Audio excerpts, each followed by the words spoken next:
I felt like a shell of myself, numb. Who am I? What is this? Just felt sad all the time, depressed, hopeless. It was just not me. And I'm like, is this what motherhood is really supposed to feel like?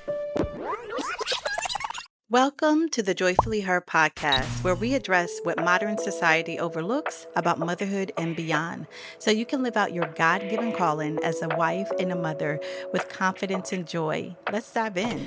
It turns out that I'm not alone in that. I wasn't alone 9 years ago when I experienced those thoughts of hopelessness and just really like a shell of myself.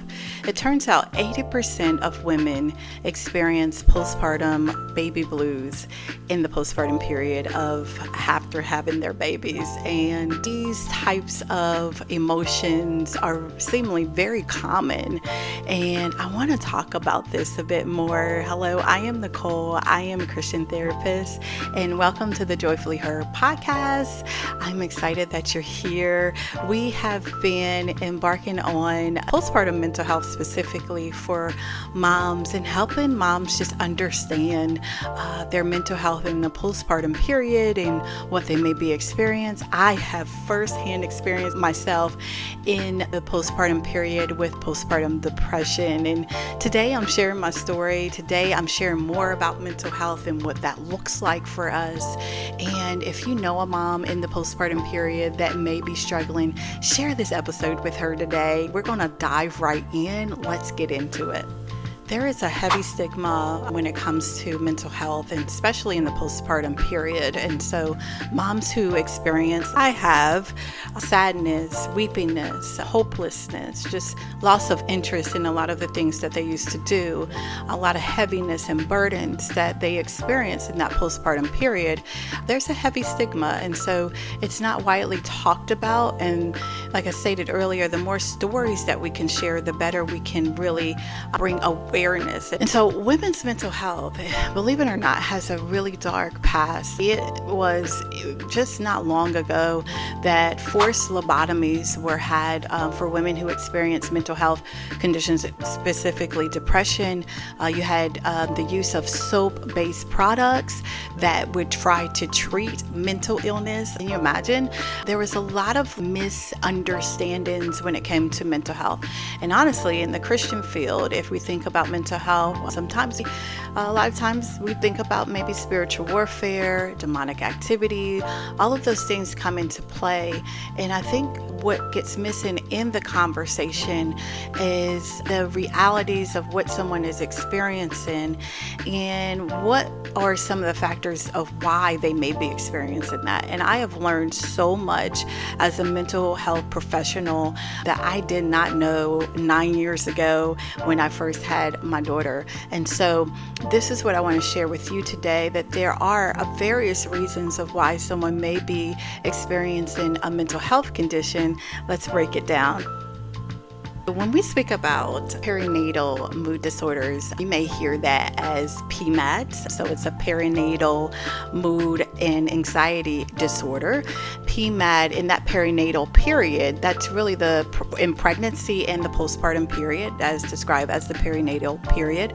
Then you have the moods that might represent depression, bipolar depression, or mania, those types of mood disorders. And then we can also talk about anxiety that can include OCD, a generalized anxiety disorder, a lot of different categorized in the anxiety disorder that can be discussed. And then we also talk about the disorder itself. When we say disorder, it really just means that your daily functioning is being impacted, right? I know when I experienced postpartum depression, it was hard for me on some days to just get out of the bed. My motivation was my daughter, to take care of her. But other than that, with taking care of myself, that wasn't the number one priority for myself. It's difficult to do that. The things that I used to enjoy doing, I wasn't doing anymore. I felt moments of hopelessness, and it was just like a burden on me. Like I said, I felt like a shell of myself. I didn't feel like myself after my daughter. And a key thing about that is that it was longer after, in my postpartum period. These feelings were longer than 3 weeks long. And that's one thing that I want you to keep in mind is that 80% of new moms experience baby blues, and that's the first 2 to 3 weeks in the postpartum period, where you may have that sadness, where there is some times of hopelessness, where you feel very exhausted. There's a sleep deprivation there. And so when you're experiencing, sometimes that comes from the hormones and the fluctuations that happen there. And so the baby blues is represented in a shorter period of time where you may have some moments of sadness and weepiness. Now, beyond that 3-week period, that's where you would want to get some more support. And that is something 9 years ago, I did not realize that. I didn't understand that. I went to my 6-week checkup with my doctor, but I didn't necessarily disclose the form that they give you. They typically use the Edinburgh scale and just to measure the intensity of any symptoms you may have, whether it's depression, mostly depression, and then they also use another scale for anxiety. But I was not honest about that, and I think a lot of moms that I speak to is not necessarily honest about what they're experiencing, because there's a fear there. There's a fear of, what if they say I need to be on medication? What if I don't feel like being on medication because I'm breastfeeding? There's a lot of apprehension there. What if they take my baby away? There's a lot of different feelings and emotions that come in that period of time, and we're not always honest with our caregiver. Studies have shown that about 30% of women do experience some type of perinatal mood and anxiety disorder. Now, that's 30% that has been reported. Of course, there are times, like I just mentioned earlier, where moms are not sharing these symptoms because of fears and apprehensions. And so I don't think we fully have a total picture of how many moms may be experiencing. The rates of that is 30, and then some statistics say 1 in 7 experience perinatal mood and anxiety disorder. And actually depression, postpartum depression is one of the number one challenges in that postpartum period. And so postpartum depression could look very different across the board for people.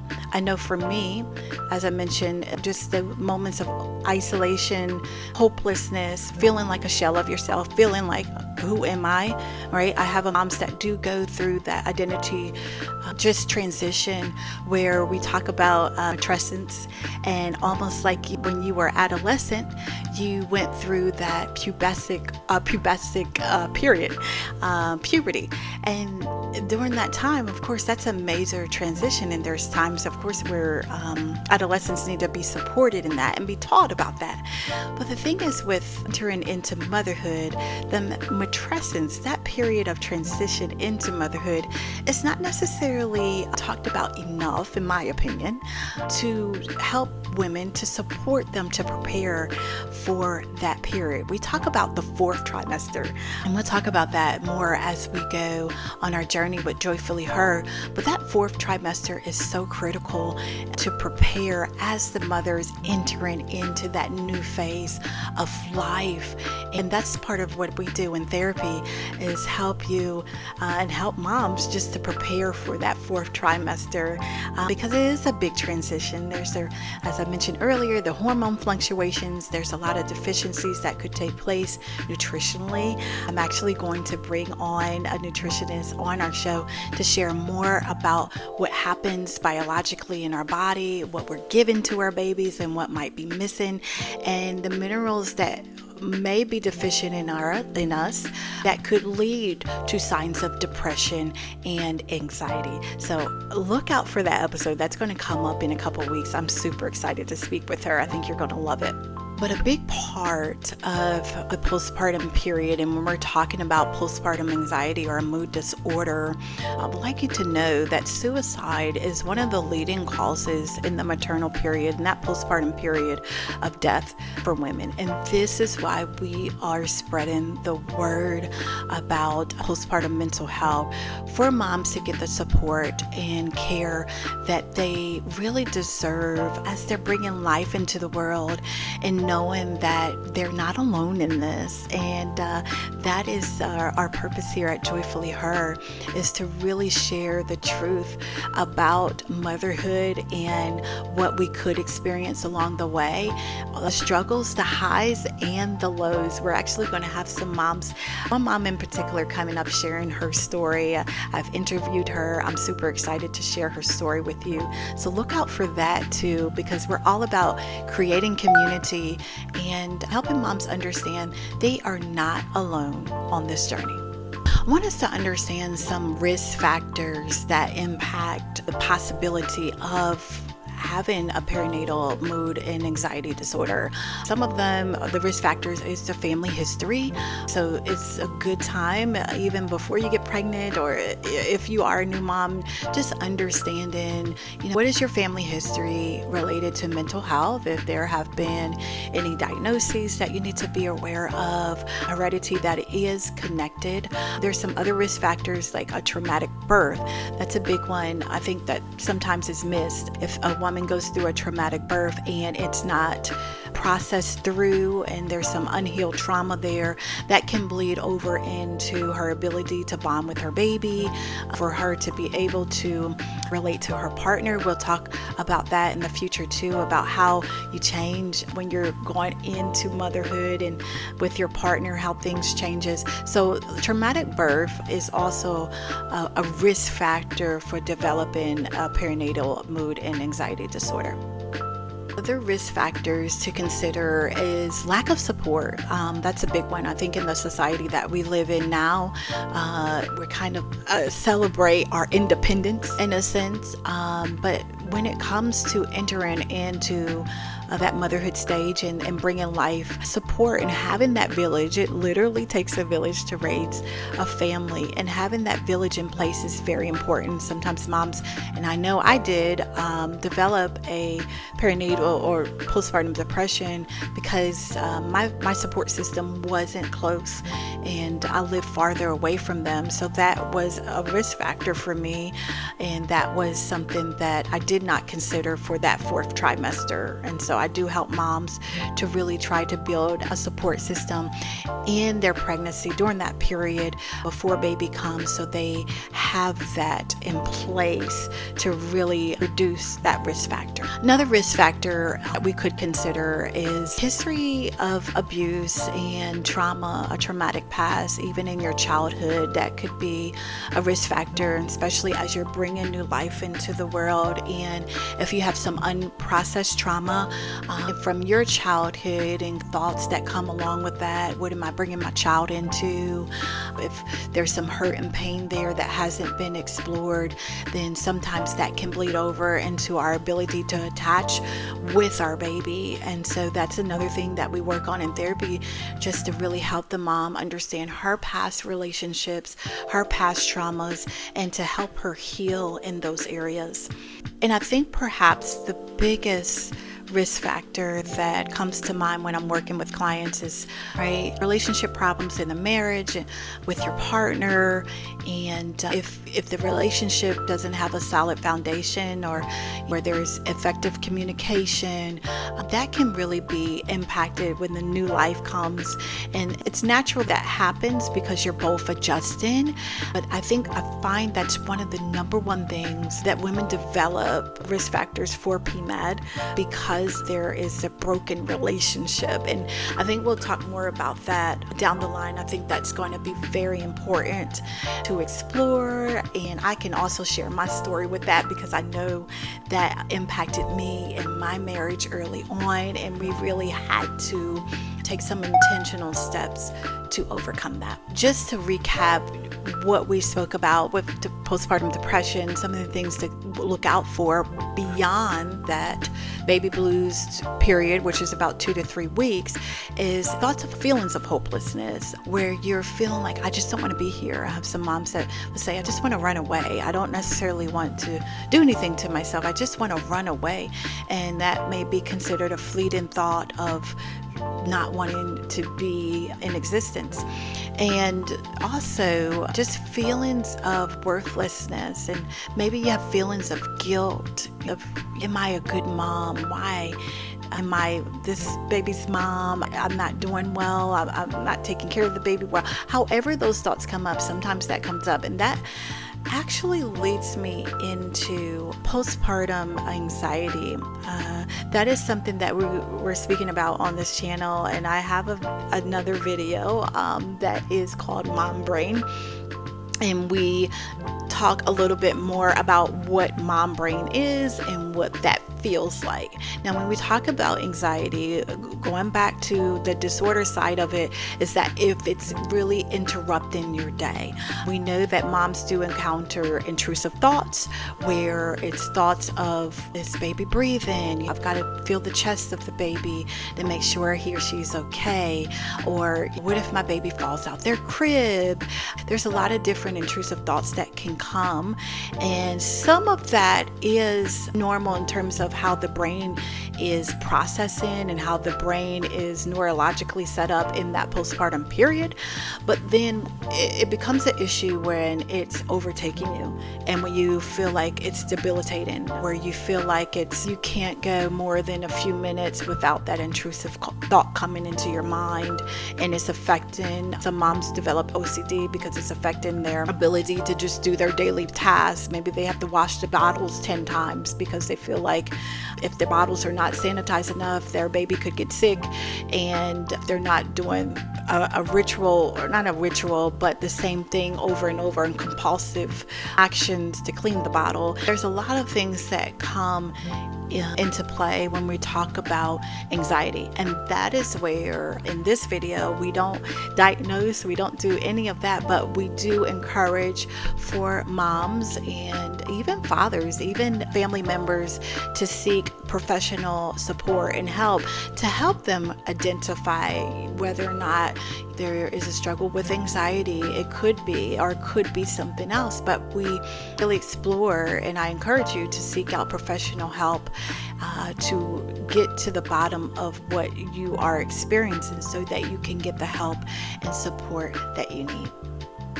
Another mental health condition that is a part of the PMAD that we're speaking about is postpartum psychosis. That one is a medical emergency. That is when a mom may experience a detachment from reality. Maybe their mom is hallucinating, maybe mom is having auditory hallucinations, or maybe she's seeing things that are not there. Maybe she is seeing things with the baby that's not necessarily there. There's a lot of different factors that come in with postpartum psychosis. Some other symptoms that come with that is disordered thinking, irritability and agitation, insomnia. There's confusion, or mom is very disoriented. Mom is not herself at all. There's also some moments of thoughts of self-harm for herself, or maybe harming others, and also obsessive thoughts about the baby. And so there's a lot of factors that come into that, and that is a medical emergency, and that is something to take very seriously. And so that's why I say that it is highly advisable, if any of those types of signs or symptoms are being displayed, that you contact a medical professional immediately, so that mom can get the help and support that she needs. So let's talk about postpartum depression and even anxiety. What happens when these conditions are not treated? I know for me, it was really hard, and mine was undiagnosed. Now, as a mental health professional, I really saw the signs. I saw the signs just blaring at me when I reflect back on it. But it was left untreated, and thankfully it did resolve. But for some people, it doesn't, and it really bleeds into every part of their lives. I know for me, I got to the point, I remember this so clearly, that I was literally in one of my closets one day and just was crying, and just really crying to the Lord, just asking the Lord for his help and to connect me with support, with a group that could be helpful on this journey, because I just felt so isolated and alone. And I realized that I was really isolating myself, and I think maybe because just having a small child and trying to go out, my husband worked a lot, he was also in school, so it was just really very challenging. And so I do remember that day, and I had a neighbor call me, and she in that moment, and she just encouraged me with the scripture. And that's a big thing, of course, as a Christian therapist. I'm a strong believer in faith, and really being connected with your faith and having that as your anchor in those dark periods. And so some other things that do happen when these conditions are not treated, it makes it difficult to bond with your baby. And I know I experienced a period of that. I bonded with my child eventually, but initially I didn't. And I just felt like, I'm your caregiver, I'm doing all of these things, but I don't really like you right now. That was a thought, because I just felt like, oh my goodness, I was doing so much. Now, of course, I love my daughter. That is always going to be, but I think in that moment I was adjusting to that phase and that period of motherhood, like I said, matrescence, and that full transition that was happening. I didn't understand what was going on, and so it affected my initial bond with my daughter, and also with my partner, with my marriage. We had some things that came up. There was something that came up that I remember someone sent me recently that has to do with how your partner changes in the postpartum period, and just being prepared for that and how that could look. And I knew that my husband saw changes in me, that it was there, and that caused some tension in our relationship initially. And that is something that I think is kind of missed in that postpartum period, in that fourth trimester, in that planning, and how you and your partner will plan for the changes that mom and dad go through, and what that even looks like, and how you can support each other in that period of time. And so I think that's very important. Definitely something that comes up if these conditions are not treated. We had a lot of conversation about the postpartum period and mental health. But I want you to consider, for my new moms, maybe you are in that postpartum period, and maybe you are a mom that are 7 years out, and you reflect on your experience and maybe some things that you would have loved to change or would love to have been aware of. I am doing a new thing on Joyfully Her, where we're talking about the mental health side, but I also want to encourage you to journal about some of these ideas and thoughts. And I have a question for you. So if you are in this phase of life, one, seek professional help. That is number one. But also, if you do journal and you enjoy doing that, I want to propose this question to do for you. And so how different, I wish I would have asked myself this 9 years ago, but how different would your experience be if you prioritized your wellness today? What if this means having a heart-to-heart with God, sharing your heart with Him about this, and also connecting with your safe people to get the help and support that you need right now? What could your wellness journey look like if you truly acknowledge where you are, what you're experiencing, and how different it could be if you really open up about it to your safe people, the people that you feel safe with, to open up. And I have some moms that feel like they don't have that safe space, and I understand sometimes that happens, but also thinking about what type of professional support you could look into for yourself. How radically different would your wellness journey be if that were to happen? So that is our journal prompt. We're going to start doing some journal prompts at the end of our videos or at the end of our podcast, so we can really just explore some things. I'm a big proponent of that, just self-reflection. I think that's very helpful. And hey, if you are listening on Spotify or any of the podcast platforms, thank you so much. You can come on over to YouTube, check us out, leave a comment. Like I said, I want to build community with other moms and for them to share their experiences. We're going to talk a lot of just about mental health period, not just the period, but we've got moms that are in that early adolescence or the teenage stage, and the things that come along with that as well. So stick with us with Joyfully Her. Thank you for joining us, and check us out on the next podcast of Joyfully Her. Who can take it? Who can take it away? Oh, it's mine, so divine.